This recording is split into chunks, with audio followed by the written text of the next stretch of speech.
welcome back to Shemsuniverse. So today, guys, we're going to discuss the compatibility between Virgo and Capricorn. So these are two earth signs, meaning that they do have a fair amount of compatibility. For intimacy to start off with, they have about 80% of the chance they're going to work. Reason being, for one, they're both earth signs. Virgo is a mutable earth sign, whereas Capricorn is a cardinal earth sign. And they do seem to get along very well when it comes to their communication, which is the second reason.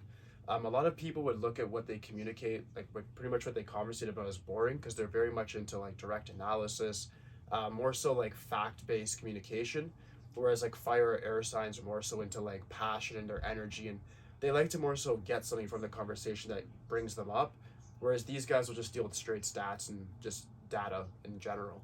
But it does lead them to have like a very rewarding relationship where they actually can compliment and reward one another, just for how they think and then what they feel. They both are quite unemotional. This goes towards the bit of the bad signs of it. Venus, of course, falls in Virgo, and then the moon falls in Capricorn to a certain extent, Capricorn to its detriment. So because of that, this does lead to a very unemotional sort of relationship where it can almost seem even like a business, even though they're in a marriage or common law or boyfriend, girlfriend. So you have to be very, very careful of that. And just making sure that the spark still comes alive by taking maybe some random spontaneous vacations, or just going to like different places every now and then just to switch things up, because both of these signs are very routine and they both can be quite disciplined, especially Capricorn because it is represented by Saturn, which is the planet of restrictions and of course being kind of cold and very inert when it comes to how they deal with things. So for intimacy, like I said, it's about 80%. It definitely does work very well. That does lead me to the business aspect of it. Business-wise, these two get along very, very well. I would say about 90 to 95% of the time it could definitely work. The reason I stand behind that is because Virgo, like I always like to bring up, is exalted with Mercury. Mercury is one of the best planets in numerology and in really astrology as well, when it comes to getting money and getting money quickly through different various activities, different things, having multiple streams. So Virgos are very specialists at that. Like they're very much able to grasp things quite quickly and then figure out how they can make the best use out of it.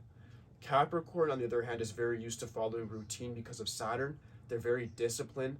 They're very much into perpetuating their efforts to actually bring forth a greater goal. And so because of that, as a result, they do tend to get what they want. Capricorn is something else that's represented by like a goat going up a mountain. They definitely do get to the top, and they're definitely a force to be reckoned with.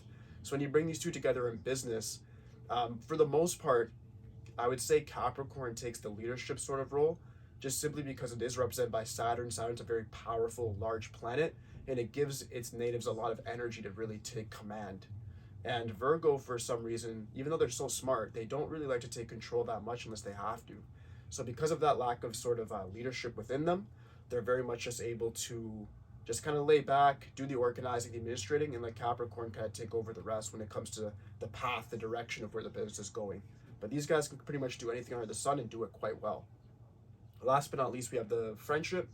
Friendship is a good bit covered with the intimacy as well. About 80 to 85% of the time, definitely work. They both do get along quite well, just simply because they're able to see their points of view, have great debates, and not take it personal. They're both unemotional in that way. So they'll have a statistic-based sort of friendship where they can help each other and probably even introduce different business ideas or something beneficial to one another in the process.